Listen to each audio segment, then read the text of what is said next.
కాలంలో ఉన్న యెరూషలేము ఇది. ఈ గోడలు ఇక్కడ వరకు ఉన్నది యేసుక్రీస్తు వారి కాలంలో ఉన్న యెరూషలేము. ఇవేంటి? ఒలీవల పర్వతం మీద ఉన్న సమాధులు, ఎదురుకొండ ఒలీవల కొండ మీద ఉన్న సమాధులు.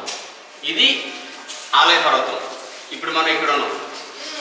ఇప్పుడు ఉన్నది ఇది ఇక్కడ. ఓకే, ఇక్కడి నుంచి ఇక్కడ మనం బెతెస్దా కోనేరు చూసాం. ఓకే, ఈ సందులో నుంచి మనం వెళ్తున్నాం. అయితే ఇలా ఇలా ఇలా ఇలా ఇలా వెళ్తాము. ఆ మూడు కనిపిస్తాయి సిలువులు. అది గొల్గొతా కొండ, అంటే కల్వరి కొండ అంటారు కదా, గొల్గొతా కొండ. ఆ ప్రక్కన కనబడుతుంది కదా సమాధి లాగా, తలుపు లాగా కనబడుతుంది లోపలికి, అది సమాధి. ఇప్పుడు మనం వెళ్ళింది ఇక్కడ నుంచి. ఇప్పుడు మనం ఇక్కడి నుంచి నడుచుకుంటా ఇక్కడికి వెళ్తాం. అది పెద్ద దూరం వెళ్తారు, ఒక 1 కిలోమీటర్ ఫ్రమ్ హియర్. ఇప్పుడు మనం ఇక్కడి నుంచి ఈ దారిలో వెళ్తాం. ఇది హేరోద్ ప్యాలెస్. మనం ఇందులోనే ఉన్నాం. ఇది డోమ్ ద్వారా, అంటే యేసుప్రభు వారి కాలం. ఇది డోమ్ ద్వారా కాదు, యేసుప్రభు వారి కాలం టెంపుల్. మొదటి సొలొమోను కట్టిన టెంపుల్, తర్వాత రెండవ ఆలయం.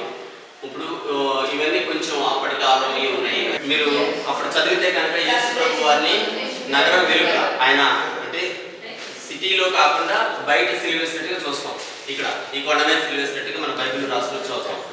అయితే అప్పుడు నగరం బయట కానీ ఇప్పుడు విస్తరించిపోయి బాగా పెద్ద అయిపోయింది. తర్వాత ఈ గోడ కట్టిన తర్వాత ఇప్పుడు అది సిటీ లోపలికి వచ్చేసింది. అంటే మీకు డౌట్ రావచ్చు, ఇదేంటి బైబిల్లోనేమో రాస్తుంది జెరూసలేం బయట ఉంది అని, కానీ ఇప్పుడు జెరూసలేం లోపల ఎందుకు ఉంది అంటే ఇప్పుడు చాలా పెద్ద సిటీ అయిపోయింది కాబట్టి తర్వాత గోడలు కట్టేది కాబట్టి అది లోపలికి కనిపిస్తుంది.